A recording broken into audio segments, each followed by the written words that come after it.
यथार्थ में आप 9वीं फेल हैं तो हैं, इसको स्वीकार करने में हर्ज क्या है? यही तेजस्वी यादव जिन पे आप लोग 9वीं फेल जिनको बोलते हैं, वो सीधे बोलते हैं कि हम प्रशांत किशोर जी को ट्यूशन पढ़ा देंगे। उनकी ट्रेनिंग तो कट्टा वाली ट्रेनिंग तो अच्छी है, उस पर जरूर ट्यूशन दे सकते हैं। कट्टा वाले। भ्रष्टाचार कट्टा, वो तो कट्टा की सरकार थी ना, अपहरण उद्योग की सरकार थी, तो उस पर तो ट्रेनिंग दे ही सकते हैं। आरजेडी खुद बी टीम है कांग्रेस की, बीजेपी खुद बी टीम है जेडीयू की, ये सब लोग एक दूसरे के ए और बी टीम है। लालू जी अच्छे पिता हैं, अपने 9वीं फेल बेटा को मुख्यमंत्री बनाना चाहते हैं, हर्ज नहीं है, अच्छी बात कर रहे हैं। उस मुख्यमंत्री आवास में बले पर हैं जहां भ्रष्टाचार और अपराधों पे, अपहरण के उद्योगों का वहां पर फैसला होता था, अपहरण की फिरौती वसूली जाती थी, वहां से पूरे बिहार के अपराध जगत को चलाया जाता था। हमारे साथ जन सुराज के नेता आर.के. मिश्रा जो पूर्व डीजी भी हैं, इनसे बात करेंगे कि आखिर जन सुराज की सरकार आएगी तो पहला काम इन लोगों का क्या होगा, युवाओं के लिए ये लोग क्या सोच के रखे हैं और बिहार के गरीब लोगों के लिए क्या सोच के रखे हैं। पहले तो सर आपका बहुत बहुत फिर से स्वागत। बहुत बहुत धन्यवाद।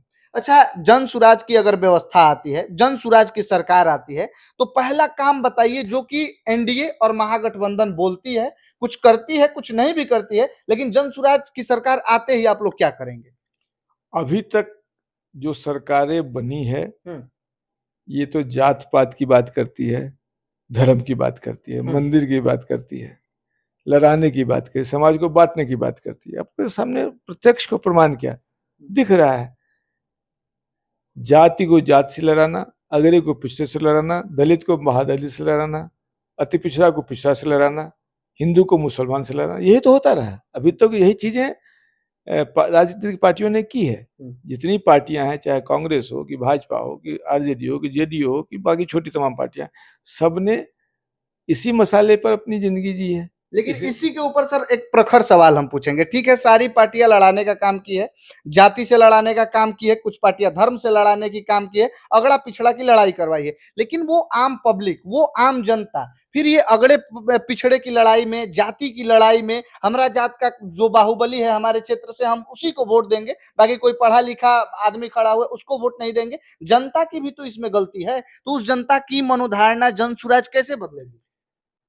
पिछले 3 वर्षों से हम लोग पदयात्रा के माध्यम से जन सुराज के सूत्रधार प्रशांत किशोर जी के द्वारा जो पदयात्रा की गई, उसके माध्यम से यही बात आम जन तक पहुंचाने की बात कर रहे हैं कि भाई आप दूसरे के बच्चों को मुख्यमंत्री उप मुख्यमंत्री बनाने के लिए वोट दे रहे हो, अपने बच्चों का भविष्य क्यों नहीं देख रहे हो? एक 9वीं फेल आदमी है जिसको मुख्यमंत्री बनाने, लालू जी अच्छे पिता हैं, अपने 9वीं फेल बेटा को मुख्यमंत्री बनाना चाहते हैं, हर्ज नहीं है, अच्छी बात कर रहे हैं। लेकिन हम अपने बच्चे को जो मैट्रिक पास है, जो बीए पास है, एमए पास है, उसको चपरासी की नौकरी भी नहीं दे पा रहे हैं, ये तो सोचना पड़ेगा। अच्छा, आप लोग बोल रहे हैं, आप भी बोल रहे हैं, तेजस्वी यादव भी बोल रहे हैं कि वो 9वीं फेल हैं, उनके पिताजी तो उनके बारे में सोच रहे हैं कि उनको मुख्यमंत्री बनाना चाहते हैं, लेकिन बिहार के लोग अपने बच्चों के बारे में सोचेंगे। लेकिन यही तेजस्वी यादव जिन पे आप लोग 9वीं फेल जिनको बोलते हैं, वो सीधे बोलते हैं कि हम प्रशांत किशोर जी को ट्यूशन पढ़ा देंगे, उनको जब चाहे तब ट्यूशन करा सकते हैं। इस पे क्या बोलेंगे? देखिए, कहने के लिए, बोलने के लिए राजनीति में बहुत सी चीजें हैं, यथार्थ को झुठलाना इतना आसान भी नहीं है, इतना आसान नहीं है। यथार्थ में आप 9वीं फेल हैं तो हैं, इसको स्वीकार करने में हर्ज क्या है? अब आप किसको ट्यूशन पढ़ा लेंगे, किसको ट्यूशन ले लेंगे, ये तो आम जनता देख रही है ना। भाई 1.5 वर्ष के शासन में जितना भ्रष्टाचार इन लोगों ने किया, उसमें तो जांच चल रही है। क्योंकि ये सरकार काम ही नहीं कर रही है, तो जांच हो जाए तो ये सब लोग जेल में होंगे, बताइए ना। तो ये तो बोलते हैं कि 17 महीने की सरकार में हम तो युवाओं को रोजगार दिए हैं, 5 लाख युवाओं को जो है कि शिक्षक बनाए हैं हम, ये लोग दावा ठोकते हैं तेजस्वी यादव। दावा तो अपनी जगह है, 13,000 लोगों को निकाल दिया गया ना, 13,000 लोगों को तो नौकरी ले ली गई। देखिए, हाँ, एक मामले में जरूर वो ट्यूशन पढ़ा सकते हैं हम लोगों को कि भ्रष्टाचार कैसे किया जाए। भ्रष्टाचार करने के सारे जो लेसन है उनको अच्छी से पता है कि उस मुख्यमंत्री आवास में बले पर हैं जहां भ्रष्टाचार और अपराधों पे, अपहरण के उद्योगों का वहां पर फैसला होता था, अपहरण की फिरौती वसूली जाती थी, वहां से पूरे बिहार के अपराध जगत को चलाया जाता था। तो उस जगह पले बढ़े हैं, तो उनकी उनकी ट्रेनिंग तो कट्टा वाली ट्रेनिंग तो अच्छी है, उस पर जरूर ट्यूशन दे सकते हैं। भ्रष्टाचार कट्टा, वो तो कट्टा की सरकार थी ना, अपहरण उद्योग की सरकार थी, तो उस पर तो ट्रेनिंग दे ही सकते हैं।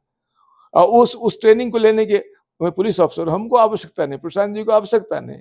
हम लोग तो बिहार की व्यवस्था बदलने की बात करते हैं। जो ट्रेनिंग वो देंगे, जो ट्यूशन हमको देंगे, उस ट्यूशन उन्हीं को पढ़े। कट्टा की ट्यूशन और अपराध कराने, भ्रष्टाचार करने का ट्यूशन, वो उन्हीं को मुबारक हो। अच्छा, हमें तो बिहार की व्यवस्था बदलनी है, और व्यवस्था बदलने में हमारे पास ठोस कार्यक्रम बने हुए हैं। जब सरकार बनेगी तो देखेंगे। अच्छा, नीतीश कुमार की मानसिक स्थिति सच में खराब है। प्रशांत किशोर भी आरोप लगाते हैं, तेजस्वी यादव भी आरोप लगाते हैं कि उनका जो है कि मानसिक स्थिति खराब है। क्या बोलेंगे? ये हम लोग को कहने की जरूरत है? अरे आप देखते नहीं है कि कैसे राष्ट्रगान में कैसे करते हैं, महिलाओं को आलिंगन कर लेते स्टेज पे। ये असामान्य व्यवहार नीतीश कुमार के पुराने शालीन व्यवहार के विपरीत है ना। लेकिन नीतीश कुमार तो अभी भी दावा कर रहे हैं ना कि बिहार के अगला मुख्यमंत्री हम ही बनेंगे, बिहार के राजा हम ही बनेंगे। उनको दावा करना, दिवा स्वप्न देखना, हम किसको रोक पाएंगे? यदि हमें दिवा स्वप्न देखने की आदत होगी तो हम रोक पाएंगे क्या? भाई, बिहार की जनता को निर्णय लेना है कि मुख्यमंत्री कौन बनेगा, उनको मत दे के निकालना पड़ेगा। बिहार का दुर्भाग्य है कि हमारे लोग एक ही शासन व्यवस्था को बार बार लाते हैं। दक्षिण बिहार में देखिए, दक्षिण भारत के राज्यों में हर 5 साल पे सरकार बदलती रही है, इसीलिए वहां विकास ज्यादा हुआ। हमारे यहाँ सरकार बार बार चुन के आती है, इसीलिए भ्रष्टाचार, मतलब हम लोग यहाँ पे जाति है ना, जाति देख के वोट दिया जाता है, तो वो विकास हो या ना हो उनसे क्या मतलब है, उनको जाति से मतलब है। नहीं, जाति देख के वोट नहीं दिया जाता। यहाँ पर बेसिकली हम लोग इतने निष्पन्द हो चुके हैं, इतने ये सोच रहे नियति पे छोड़ दिया कि चलो जो होता अच्छा ही होता है। तो हम एक ही सरकार को बार बार चुनने के कारण नेताओं में डर खत्म हो गया। यदि हम काम नहीं करेंगे तो मुझे जनता फेंक देगी, ये डर खत्म हो गया।